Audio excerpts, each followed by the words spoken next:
السلام علیکم میرے پیارے بہنوں اور بھائیوں۔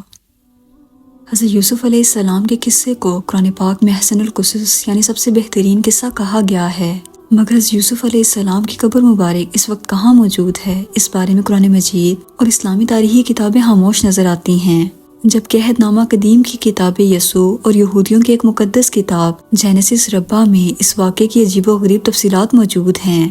ان تفصیلات کے مطابق حضرت یعقوب حضرت یوسف علیہ السلام کے درمیان 40 سالہ جدائی کے بعد اللہ تعالیٰ نے باپ بیٹے کو پھر سے ملانے کا فیصلہ کیا، اور یوں حضرت یعقوب علیہ السلام اپنے تمام خاندان بنی اسرائیل کے ساتھ مصر آ کر آباد ہو گئے۔ مصر کے بادشاہ نے تب دریائے نیل کے پاس زمین کا ایک بڑا ٹکڑا بنی اسرائیل کو دے دیا جو کہ اچھی کاشت کے قابل تھا۔ یوں حضرت یوسف علیہ السلام اور حضرت یعقوب علیہ السلام کی وجہ سے بنی اسرائیل مصر میں عزیب جاننے لگے۔ آہستہ آہستہ بنی اسرائیل مصر میں بہت طاقتور ہو گئے۔ حکومتی عہدوں سے لے کر تجارت اور سیاست میں بھی اسرائیلیوں نے حصہ لینا شروع کر دیا۔ پھر وہ وقت بھی آیا جب حضرت یوسف علیہ السلام کی عمر 100 برس کی ہوئی، جبکہ حضرت یعقوب علیہ السلام کی 147 برس۔ تب اللہ تعالیٰ نے حضرت یعقوب علیہ السلام کی روح قبض کرنے کا فیصلہ کیا اور ملک الموت کو آپ کے پاس بھیجا۔ یوں حضرت یعقوب علیہ السلام اس دنیائے فانی سے کوچ کر گئے۔ روایات میں ملتا ہے کہ حضرت یوسف علیہ السلام نے اپنے والد کی وفات کے بعد دوبارہ کبھی تاج کو اپنے سر پر نہیں رکھا اور قیمتی لباس بھی زیب تن کرنا چھوڑ دیا۔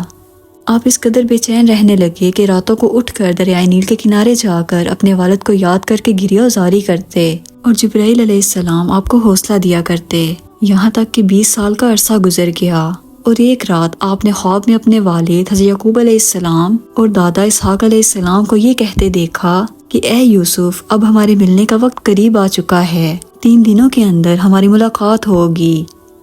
روایت ہے کہ حضرت یوسف علیہ السلام نے ان 3 دنوں میں باپ سے ملنے کی خواہش میں اتنی گریہ وزاری کی کہ اتنی گریہ وزاری حضرت یعقوب علیہ السلام نے آپ سے جدائی کے 39 سالوں میں بھی نہیں کی۔ بس وہ وقت آیا کہ ملک الموت نے حضرت یوسف علیہ السلام کی روح قبض کی۔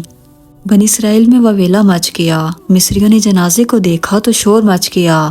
اب مصریوں کا ہر قبیلہ اور گروہ یہ چاہتا تھا کہ یوسف علیہ السلام کو ان کے علاقے اور زمین میں دفنایا جائے تاکہ ان کی بستی میں خیر و برکت ہو۔ جب اس بات کو لے کر بحث حد سے بڑھ گئی تو اللہ تعالیٰ نے اس وقت دریائے نیل کے پانی کو بند کر دیا اور نیل اچانک سوکھ گیا۔ اللہ کی اس قدرت سے اہل مصر سمجھ گئے کہ یوسف علیہ السلام کے جسم مبارک کو نیل میں دفن کرنا چاہیے تاکہ دریا کا پانی آپ کی قبر مبارک کو چھو کر گزرے اور تمام مصر والے اس پانی سے برکت حاصل کر سکیں۔ چنانچہ یوسف علیہ السلام کے جسم مبارک کو سنگ مرمر کے صندوق میں رکھ کر دریائے نیل میں دفن کیا گیا۔ روایتوں کے مطابق جب بنی اسرائیل فرعون سے جان بچا کر حضرت موسیٰ علیہ السلام کے ہمراہ مصر چھوڑ کر جا رہے تھے تو نیل کے قریب وہ راستہ بھول گئے اور ادھر ادھر بھٹکنے لگے۔